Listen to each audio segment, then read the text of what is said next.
We're back with you here, everybody, on Gridiron. This is our county rankings, where we will tell you where we feel the teams are ranked. Larry tells me he's got them ranked, so I'm trusting him on this one. Larry, here you go. And remember, 8, we're starting at 8, okay? Starting at 8. This is our grade 8. Listen, I know I went to Lincoln and Garfield Elementary School, but I can count from 1 to 8. And I can count backwards from 8 to 1. So I got it. You understand? I got it. Okay. Number 8, unfortunately, Elwood City Wolverines. They're winless this year, and they've lost 21 in a row.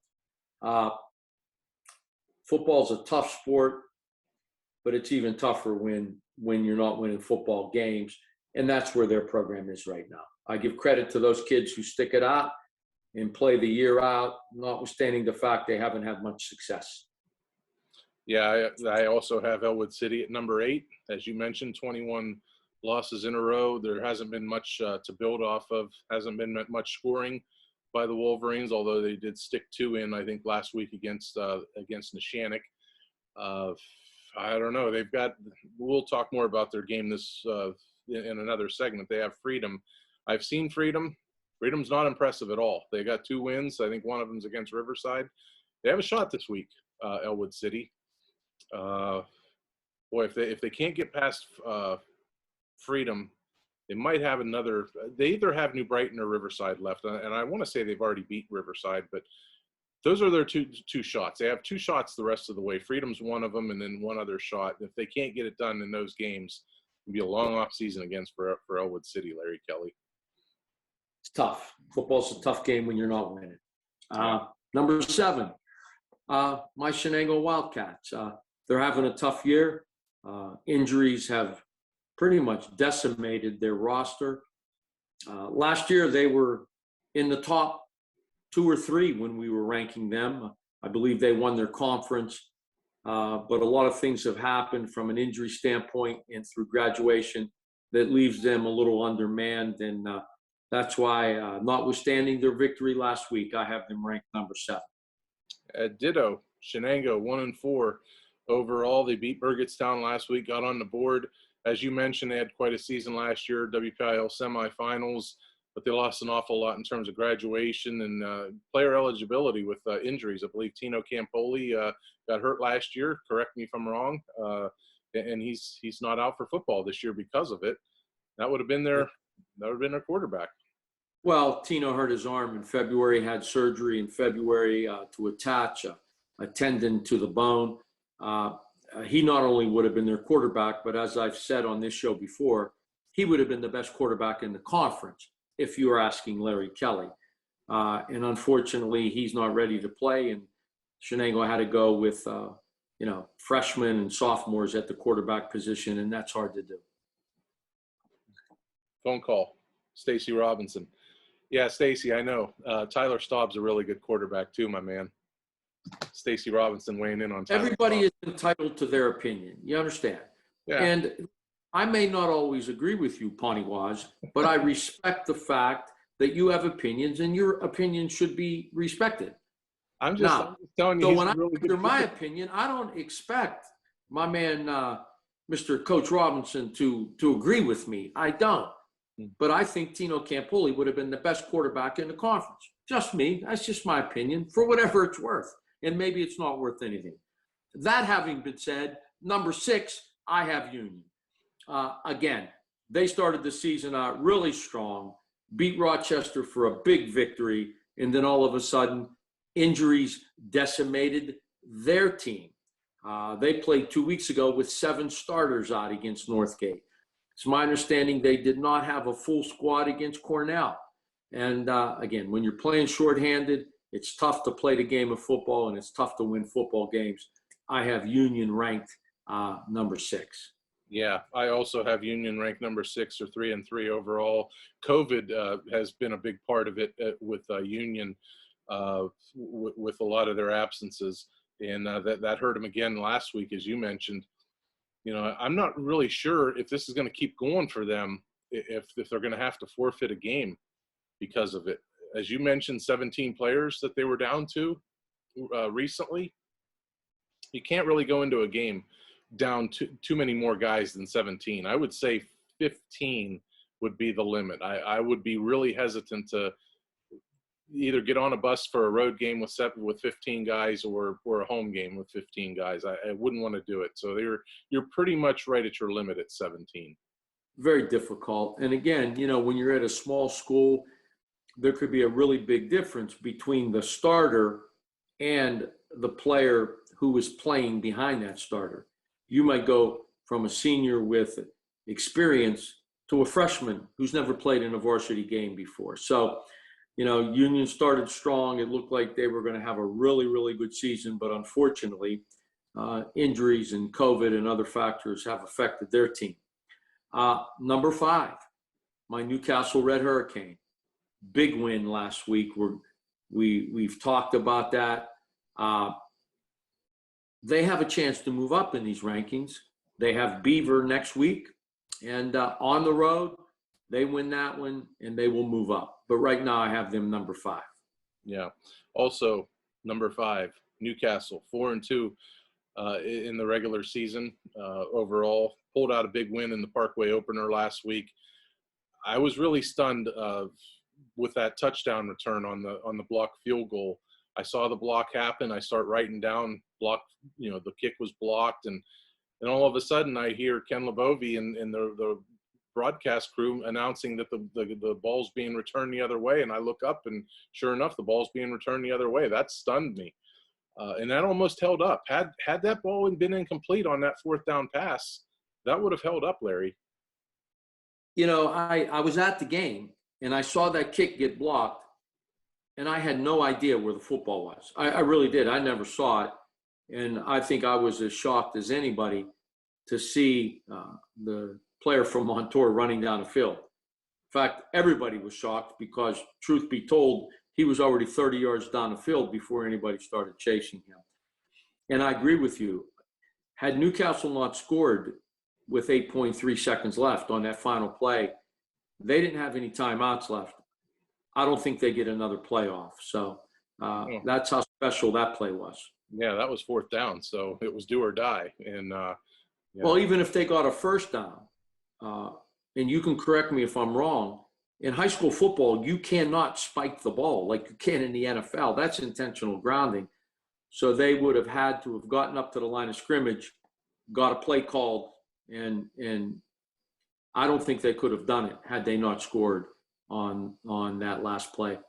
I have seen quarterback spiking the ball in high school. That is a legal play. So is it permissible? All right, then they might have been able to do that. Yeah. But even then, they'd have had to get everybody back to the line of scrimmage, and there was only 8.3 seconds left when they scored. It would have been a close call. But it was a great victory, and that's why they're number 5 in my book. And number 4, Neshannock High School. They laid it on Elwood City last week. The week before that, it was their homecoming game, and they played a great game. I think it was Freedom, and the loss they had to Mohawk, people were starting to realize that the Mohawk Warriors are for real. And so therefore, Neshannock has been really, really good the last 2 weeks. They got Riverside this week. I think they're going to take care of business. They're number 4 on my list. Yep. Number 4, I have Neshannock number 4. 2 things here. Number 1 is I will tease the top 4 here. Will we have a similar fate with our rankings as we have in years past? Years past, Wilmington has been number 1. Will Wilmington continue to hold that spot? So that's a little bit of a tease for our top 4.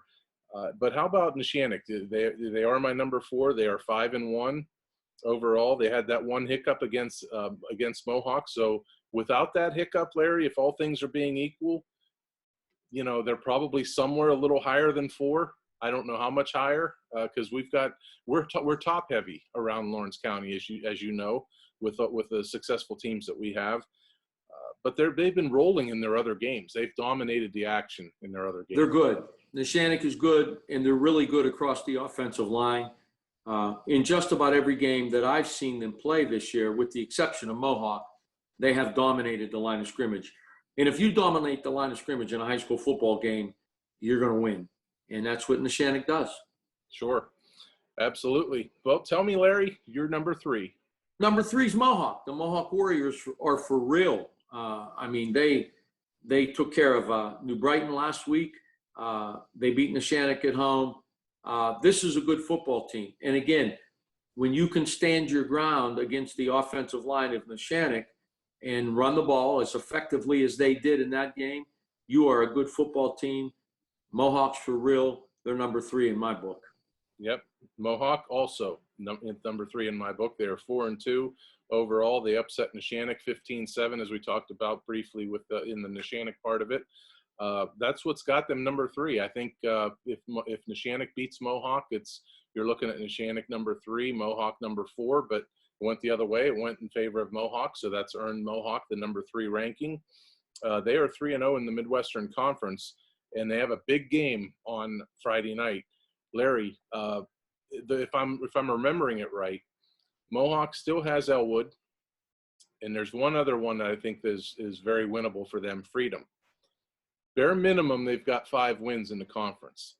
They get past Beaver Falls, that'll guarantee them a home playoff game, something that I don't think a lot of people would have had a lot of money riding on prior to the season.